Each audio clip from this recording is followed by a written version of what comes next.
ସୁଦଶା ବ୍ରତ ହେଉଛି ମା ଲକ୍ଷ୍ମୀଙ୍କର ପ୍ରିୟ ବ୍ରତ। ସବୁ ପୁରୁଷ ମହିଳା ଏଇ ବ୍ରତଟି କରିବା ପାଇଁ ବହୁତ ଖୁସି ହେଇଥାନ୍ତି।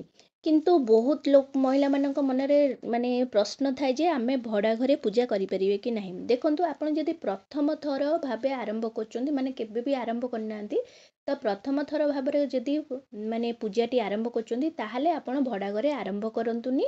ଆପଣ ନିଜ ଘରକୁ ଯାଇକରି, ଯେଉଁଠି ଆପଣଙ୍କ ଶାଶୁଘର, ଯେଉଁଠି ଆପଣଙ୍କର ସବୁବେଳେ ରୁହନ୍ତି, ନିଜ ଶାଶୁ ଘରେ ଯାଇ ପ୍ରଥମ ଥର ଆରମ୍ଭ କରନ୍ତୁ।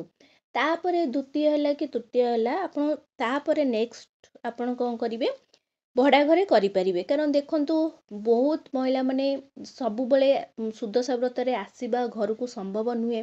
କେତେ ଦେଶ ବାହାରେ ମଧ୍ୟ ରହୁଛନ୍ତି, ସେମାନେ ବି ସୁଦଶା ବ୍ରତରେ ଆସିବା ବି ସମ୍ଭବ ନୁହେଁ।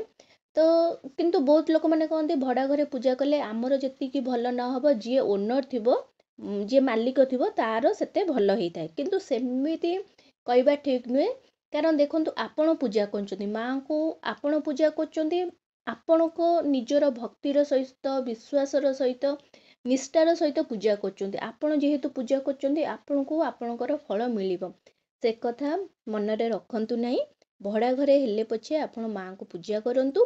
ଯଦି ଆପଣଙ୍କୁ ସୁବିଧା ହେଉଛି, ତାହେଲେ ଆପଣ ଘରକୁ ଯାଇ ପୂଜା କରିପାରିବେ। ଯଦି ସେତିକି ସୁବିଧା ହେଉନାହିଁ, ତାହେଲେ ସୁଦଶା ବ୍ରତ ଆପଣ ଭଡ଼ା ଘରେ ମଧ୍ୟ ପୂଜା କରିପାରିବେ।